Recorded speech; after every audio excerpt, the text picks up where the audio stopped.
Hello, dear students. We have been talking about the basic tools of recombinant DNA technology, and we have discussed about restriction endonucleases and then the vectors which are utilized for this process. Now, today we will be discussing about the process of recombinant DNA technology. In this lecture, we will be discussing about all those processes which are required and which are required in recombinant DNA technology, and these processes involve several steps, and we will be discussing all those steps one by one.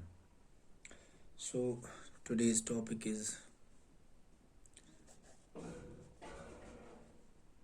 processes of recombinant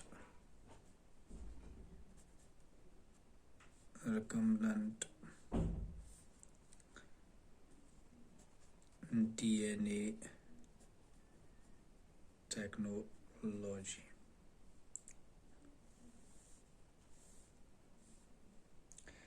So it involves recombinant DNA technology or genetic engineering.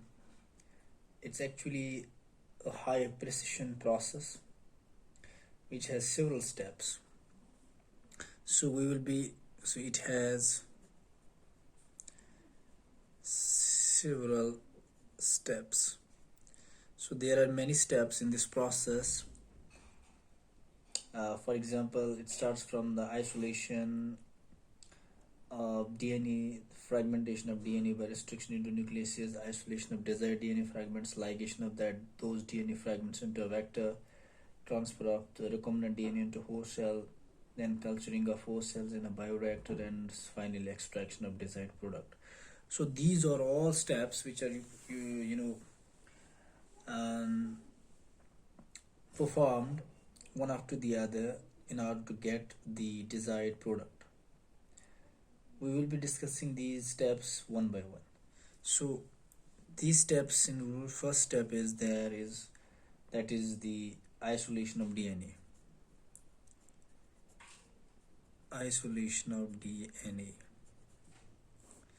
So the first step of recombinant DNA technology is that first of all what we have to do, we have to isolate the DNA. तो जब अगर आपको recombinant DNA technology पे कोई question आएगा, long answer आएगा, तो उसमें आपको क्या करना, you have to start with this. There are many steps which are involved in recombinant DNA technology, genetic engineering. Number first, isolation of DNA. तो एग्ज़ाम में आपको ऐसे ही लिखना है, जो हमने मतलब पहले पढ़ा कि रिकम्बिनेंट डीएनए टेक्नोलॉजी में टूल्स जो इस्तेमाल होते हैं, रेस्ट्रिक्शन एंडोन्यूक्लियस, उस पर कोई अलग से क्वेश्चन आ सकता है, 3 नंबर का क्वेश्चन आ सकता है, what are restriction endonucleases, what are their types, तो वो भी हमने पढ़ा.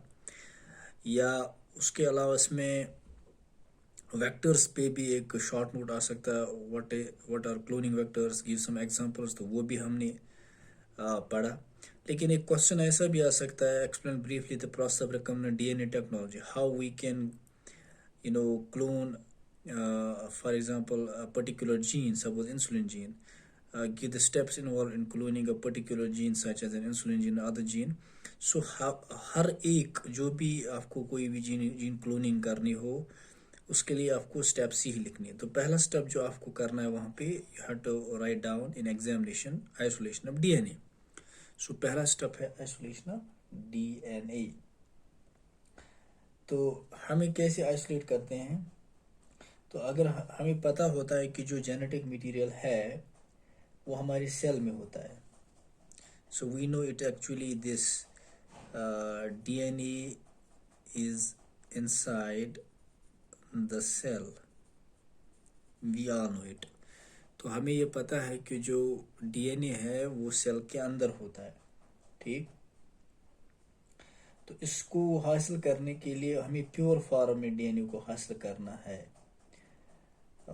इवन कि इसके साथ जो अटैच्ड हिस्टोन्स होते हैं, इसके साथ हिस्टोन प्रोटीन्स होते हैं, ठीक है, या बाकी अदर प्रोटीन्स होते हैं।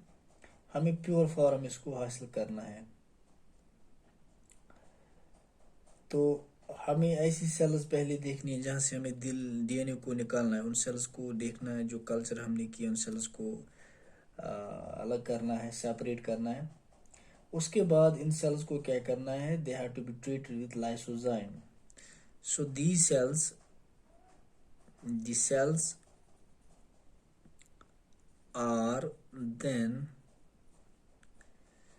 treated with lysozyme। यहाँ पे आप याद रखें। तो इन सेल्स को हमें क्या करना है, we have to treat them with lysozyme. और ये लाइसोजाइम जो है, it's actually enzyme which just breaks the cell wall of the bacteria. जो बैक्टीरिया की सेल वॉल होती है उसको ब्रेक कर देता है, तो इसलिए इसको हम इस्तेमाल करते हैं फॉर बैक्टीरिया, ठीक है। तो हम बैक्टीरियल सेल को लाइसोजाइम से ट्रीट करते हैं, because we can use a bacterial cell, we can use a plant cell, we can use a fungal cell. So in order to break the cells, we have to first break the cell। हमें क्या करना है, पहले cell को तोड़ना है, ठीक है। तो सेल को जब हम तोड़ेंगे तो उसके बाद ही हम सेल के अंदर जाके उसका डीएनए निकाल सकते हैं। इसलिए पहले सेल को क्या किया जाता है, उसको ट्रीट किया जाता है। जैसे अगर हमें बैक्टीरियल सेल हो तो उसको लाइसोजाइम से ट्रीट करते हैं, ठीक है। या अगर प्लांट सेल हो तो उसको सेल्यूलोज से ट्रीट करते हैं, सेल्यूलेज, ठीक है।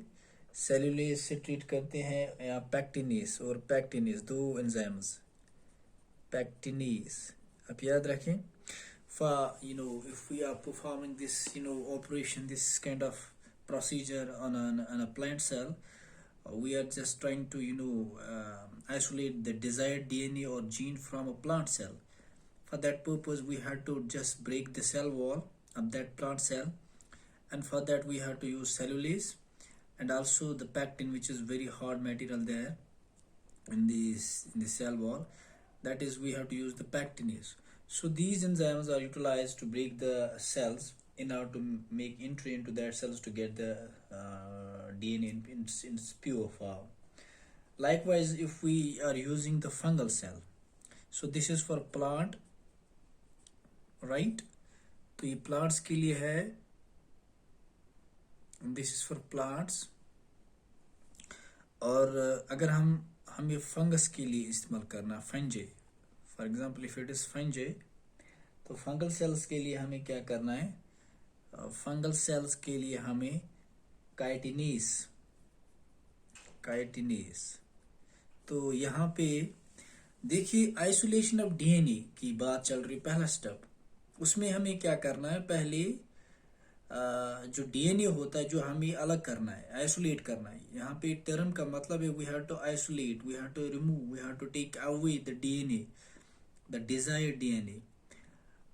तो वो चूंकि डीएनए सेल के अंदर होता है, इसलिए उसको प्योर फॉर्म में लाने के लिए with histones and other proteins, तो हमें क्या करना होता है, हम जो सेल सेलेक्ट करते हैं, पर्टिकुलर सेल, चाहे वो हम प्लांट सेल करेंगे या एनिमल सेल करेंगे या बैक्टीरियल सेल करेंगे, तो जो जैसे अगर हम देखेंगे जिनमें सेल वॉल्स होते हैं, जैसे हमारे पास सेल वॉल्स, क्योंकि सेल वॉल को ब्रेक करना पड़ता है, तो एनिमल सेल्स में ये प्रॉब्लम नहीं होती है। तो यहाँ पे जो है, जैसे बैक्टीरिया में भी सेल वॉल है तो उसके लिए लाइसोजाइम, प्लांट्स में भी सेल वॉल है उसके लिए सेल्यूलोज और पैक्टिनेस, और फंगल में भी सेल वॉल होता है उसके लिए काइटिनेस होते हैं। तो इस तरह से हम इनको ब्रेक कर देते हैं। तो उसके बाद जो सेल्स हमने ट्रीट किए हैं उनको होमोजेनाइज किया जाता है, सेंट्रीफ्यूज किया जाता है, ताकि इनकी जो सेल वॉल्स है वो उनकी न्यूक्लियर एनवेलप्स भी रप्चर हो जाएंगे, तो वो सेल्स रप्चर हो जाएंगे, उनकी न्यूक्लियर एनवेलप्स भी टूट जाएंगे। फिर उनके बाद then these are centrifuged, so these cells are then centrifuged in order to rupture their इनके रप्चर हो जाएगी न्यूक्लियर मेम्ब्रेन्स भी इनके क्या हो जाएंगे, न्यूक्लियर एनवेलप्स, इनके न्यूक्लियर एनवेलप्स भी ब्रेक हो जाएंगे ताकि हमें क्या हो जाएगा, आसानी हो जाएगी इस डीएनए को निकालने के लिए। ठीक है, तो इस तरह से हम क्या करते हैं, we just simply what we do, we just isolate the DNA, we just remove the DNA when we just break this nucleon up, then we just digest to break the proteins, जो भी protein system protein के साथ होते हैं उनको digest break करने के लिए हम प्रोटीएसेस इस्तेमाल करते हैं, एंजाइम्स। ठीक है, इसी तरह से तो हम उसके बाद जो है जो डीएनए होता है ये एक it appears as a mass of very fine threads. उसके बाद इसको सेपरेट किया जाता है बाय स्पूलिंग और winding over a fine appliance, spooling इसको करते हैं। तो उस डीएनए को जब सेपरेट करते हैं it's by spooling, we just separate the DNA by spooling. Finally we separate the DNA, finally we separate the DNA